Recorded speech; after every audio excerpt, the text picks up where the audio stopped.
Hello po. Para naman po dun sa mingle step, ito po siya.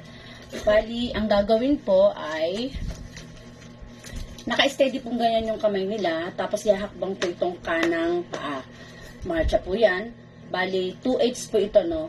1, 2, 3, 4, 5, 6, 7, 8, 8, 7, 6, 5, 4, 3, 2, 1. Tapos po, mahakbang po yung paa sa kanan, kasama po itong kamay.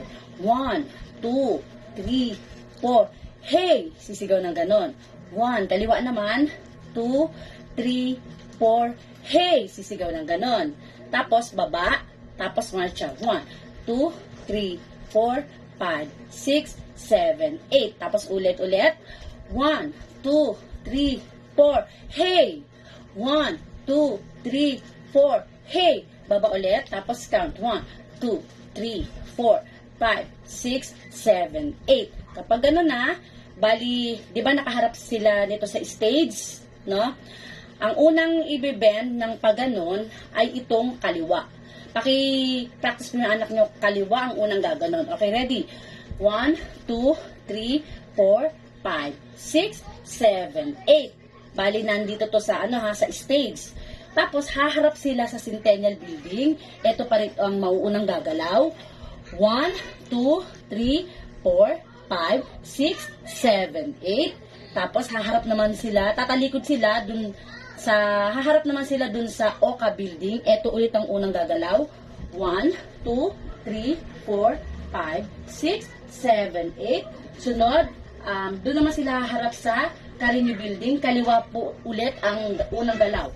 1, 2, 3, 4, 5, 6, 7, 8. Tapos pagharap dito, uulit ng 1, 2, 3, 4, hey!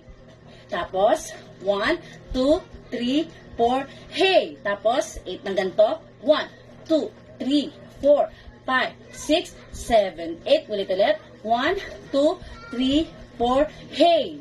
1, 2, 3, 4, hey! Tapos, baba rito. 1, 2, 3, 4, 5, 6, 7, 8. Yung, kasi, pinagawa ko sa kanila, diba, taas? Kaya kasi, unang turo ko talaga sa kanila yan, side. Ginawa ko lang taas sana para medyo mabago sana. Kaya lang, medyo nasanay na sila na gilid. Kaya, sige, i-go na natin sa gilid. Kasi, yun na yung tinatak nila eh. Yun na yung tinatak nila sa isip nila na yun na yung talaga natatandaan nila. Kaya, para sabay-sabay, paki-practice po ito sa bahay na sa gilid na. Hindi na itataas ha. Yung sa huling ganon. Kailangan dito na, sa side. Okay po? Okay, thank you. Pakisabay po yan sa tugtog. Bali, itong step na practice ko lang. Tapos, kasi isisend ko naman sa GC yung tugtog. Pakisabay po. Ito po yung mingle step po nila. Okay po? Thank you!